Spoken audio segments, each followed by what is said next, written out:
नमस्कार। आज हम निपुण हरियाणा टीचर ऐप के बारे में जानेंगे। सबसे पहले आप अपने टैबलेट में प्ले स्टोर में जाकर निपुण हरियाणा टीचर ऐप सर्च करें और इंस्टॉल करें।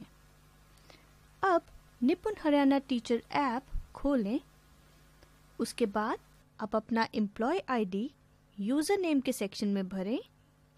ध्यान रखें कि यूज़र नेम भरते वक्त आप एक्स्ट्रा स्पेस का प्रयोग ना करें और डेट ऑफ बर्थ के सेक्शन में डेट ऑफ बर्थ भरें। डेट ऑफ बर्थ भरने के लिए सबसे पहले जन्म तिथि भरें, फिर जन्म का महीना भरें और फिर जन्म वर्ष भरें। फिर आप लॉगिन बटन को दबाएं और लॉगिन कर लें। अब आप देख सकते हैं कि आपके ऐप का होम पेज खुल चुका है। डैशबोर्ड में आपको कई मॉड्यूल्स दिख रहे होंगे, जैसे कि mark attendance, daily updates for parents, mock assessment, periodic assessment, assessment reports, mentor feedback, training schedule, mark student निपुण क्लस्टर रिव्यू मीटिंग और कंटेंट रिपोजिटरी। अब हम एक एक करके ऐप के सभी मॉड्यूल्स पर बात करेंगे।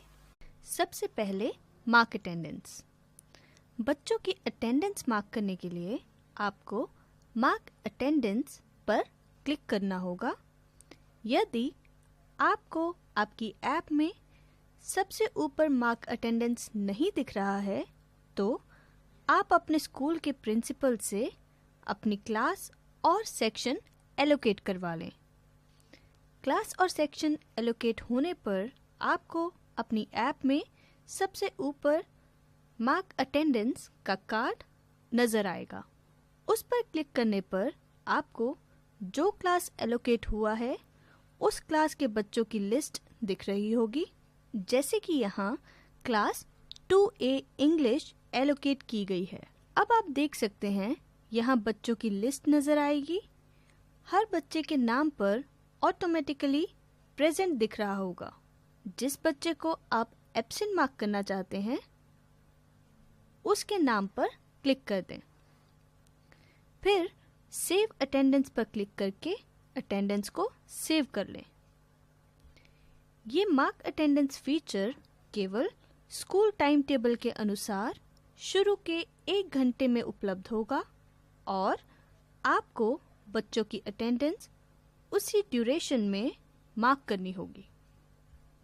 अब हम डेली अपडेट्स फॉर पेरेंट्स के बारे में जानेंगे।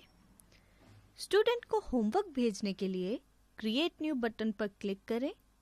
अब अपनी क्लास और सेक्शन चुन लें। अब आपको होमवर्क क्रिएट करने के लिए नीचे दिए गए क्रिएट अपडेट/होमवर्क बटन पर क्लिक करना है। फिर आप होमवर्क का टाइटल, डिस्क्रिप्शन और अटैचमेंट जैसे कि वीडियो लिंक ऐड कर सकते हैं। सेंड अपडेट बटन पर क्लिक करते ही आपका होमवर्क सेंड हो जाएगा। इसी तरह आप स्कूल का अपडेट, पेरेंट्स मीटिंग, होमवर्क आदि जानकारी भेज सकते हैं।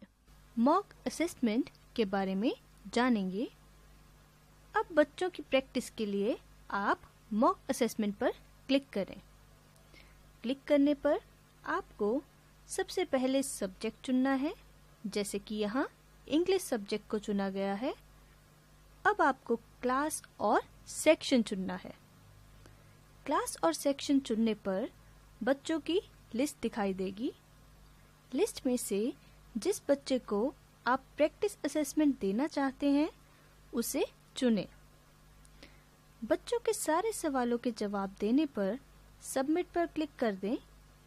इसी तरह आप बाकी बच्चों की भी असेसमेंट ले सकते हैं। अब हम पीरियोडिक असेसमेंट के बारे में जानेंगे। पीरियोडिक असेसमेंट पर क्लिक करने पर आपको आने वाले पीरियोडिक असेसमेंट्स की लिस्ट दिखेगी, जिसमें आपको पीरियोडिक असेसमेंट का स्टार्ट और एंड डेट नज़र आएगा। असेसमेंट पर क्लिक करें। अब आपको सेक्शन चुनना है। सेक्शन सिलेक्ट करने पर आपको बच्चों की लिस्ट नज़र आएगी। जैसे कि आप देख सकते हैं, अभी बच्चों के नाम पर पेंडिंग नज़र आ रहा है, यानी कि इन बच्चों का अभी पीरियोडिक असेसमेंट होना बाकी है। जैसे कि आप देख सकते हैं कि विवान नाम के बच्चे को चुना गया है। अब उसके द्वारा दिए गए सवालों के जवाबों को चुनकर सेव एंड एंड असेसमेंट पर क्लिक करें। विवान का असेसमेंट कंप्लीट होने पर वह कंप्लीटेड में नज़र आएगा। ऐसे ही आप बाकी बच्चों की भी असेसमेंट ले सकते हैं। अब हम जानेंगे कि बच्चों की अगर पीरियोडिक असेसमेंट के दौरान इंटरनेट उपलब्ध नहीं है तो ऑफलाइन असेसमेंट कैसे ली जा सकती है। अब हम देविका को चुनते हैं। अब उसके द्वारा दिए गए सवालों के जवाबों को चुनें। अगर असेसमेंट ऑफलाइन लिया गया है तो ऑफलाइन असेसमेंट पर क्लिक कर दें और save and and assessment click करके सबमिट कर दें। अब आप देख सकते हैं कि देविका भी कंप्लीटेड की लिस्ट में नज़र आ रही है। अब हम असेसमेंट रिपोर्ट्स के बारे में जानेंगे। असेसमेंट रिपोर्ट्स पर क्लिक करने पर आपको जिस पीरियोडिक असेसमेंट की रिपोर्ट देखनी है उसे चुनें। उसके बाद क्लास और सेक्शन चुनें। अब आपको रिपोर्ट्स की 3 कैटेगरीज दिखेंगी, जो हैं overall classroom report, subject report, student wise report. Overall classroom report में आपको उस पूरी क्लास की रिपोर्ट मिल जाएगी।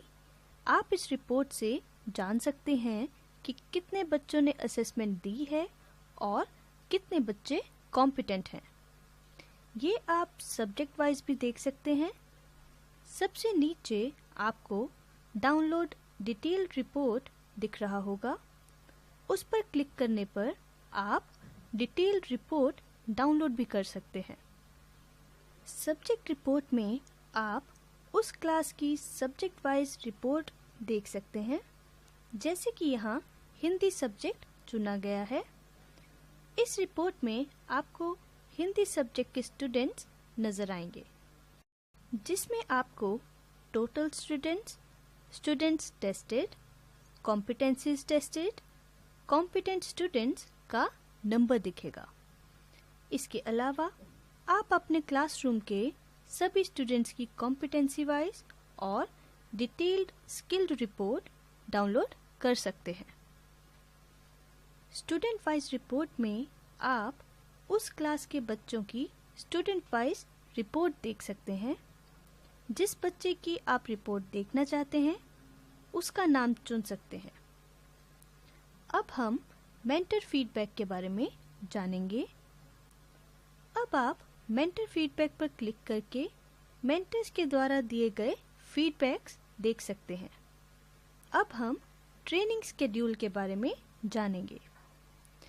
ट्रेनिंग स्केड्यूल पर क्लिक करने पर आपको अपकमिंग स्केड्यूल्स की लिस्ट नज़र आएगी। उस पर क्लिक करने पर आप सब्जेक्ट वाइज प्री टेस्ट और पोस्ट टेस्ट दे सकते हैं। अब हम मार्क स्टूडेंट निपुण के बारे में जानेंगे। मार्क स्टूडेंट्स निपुण पर क्लिक करने पर आपको एलोकेटेड क्लास और सेक्शंस की लिस्ट दिखेगी।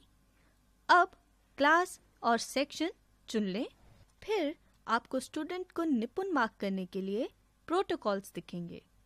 इन प्रोटोकॉल्स को मद्देनजर रखते हुए आपको स्टूडेंट को निपुण चिन्हित करना है।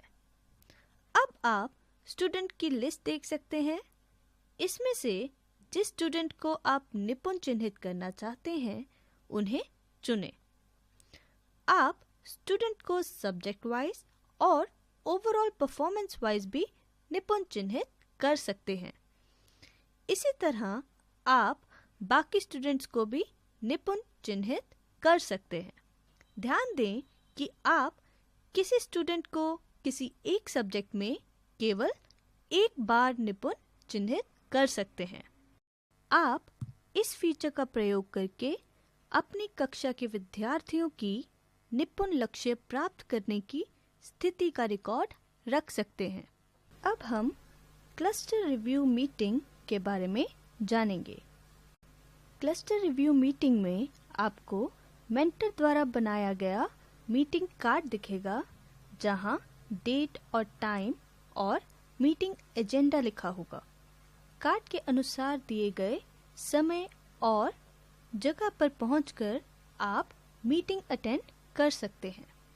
अब हम कंटेंट रिपोजिटरी के बारे में जानेंगे। कंटेंट रिपोजिटरी में आपको कई अटैचमेंट्स नजर आएंगे। उस पर क्लिक करके आप कंटेंट देख सकते हैं। इस कंटेंट रिपोजिटरी में आपको पीरियोडिक असेसमेंट्स, एकेडमिक मटेरियल्स और टीचर लर्निंग से संबंधित विभाग द्वारा रिलीज की गई सभी मटेरियल्स के लिंक मिलेंगे। अब हम सोशल मीडिया के बारे में जानेंगे।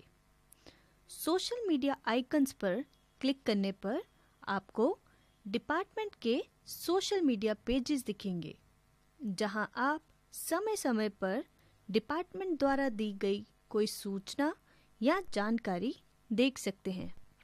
अब हम जानेंगे कि हेल्प डेस्क पर क्वेरी कैसे रेज कर सकते हैं। क्वेरी रेज करने के लिए आप ऊपर दाईं ओर दिए गए मेन्यू में जाकर हेल्प डेस्क को चुनें। इसमें ऊपर दाईं ओर दिए गए क्रिएट न्यू पर क्लिक करें। अब अपनी कैटेगरी और मोबाइल नंबर भरें और रिमार्क्स में अपनी क्वेरी बताएं और सबमिट ग्रीवेंस पर क्लिक करके सबमिट कर दें। इस तरह से आप अपने टैबलेट पर निपुण हरियाणा टीचर ऐप का इस्तेमाल करके अपने क्लासरूम डेटा और टीचर लर्निंग प्लान को और प्रभावी बना सकते हैं। अब हम जानेंगे कि स्टूडेंट से कम्युनिकेट कैसे करें। कम्युनिकेशन बटन पर क्लिक करने के बाद आपको जिस स्टूडेंट के साथ कम्युनिकेट करना है उस स्टूडेंट की क्लास चुनें और फिर उस स्टूडेंट के नाम को सिलेक्ट करें। अब आप जो मैसेज स्टूडेंट या पेरेंट को पहुंचाना चाहते हैं वो मैसेज भेज सकते हैं। अब हम सिंक विद MIS के बारे में जानेंगे। यदि आपको अपनी क्लास में कोई स्टूडेंट ना दिख रहा हो या उसकी डिटेल्स सही ना हो या फिर गलत स्टूडेंट्स दिखें, तो आप मेन्यू में जाकर सिंक विद MIS पर क्लिक करें। जिस क्लास के बच्चों का आपको डेटा सिंक करना है उसके लिए आप अपने स्कूल का UDIS कोड भरें और क्लास चुन लें। क्लास चुनने पर सिंक स्टूडेंट डेटा के बटन पर क्लिक करें। ऐसा करने पर उस क्लास के बच्चों का डेटा अपडेट हो जाएगा। इसी तरह से आप अपनी एलोकेटेड क्लासेस का डेटा भी अपडेट कर सकते हैं। अब हम सर्वे के बारे में जानेंगे। सर्वे बटन पर क्लिक करने पर आपको डिपार्टमेंट द्वारा आपके लिए बनाया गया सर्वे मिलेगा। सर्वे में पूछे गए प्रश्नों के उत्तर देकर आप सबमिट पर क्लिक करके सर्वे को सबमिट कर सकते हैं। इसी तरह आप निपुण हरियाणा टीचर ऐप का इस्तेमाल करके अपने क्लासरूम डाटा को मैनेज और शिक्षण को और प्रभावी बना सकते हैं।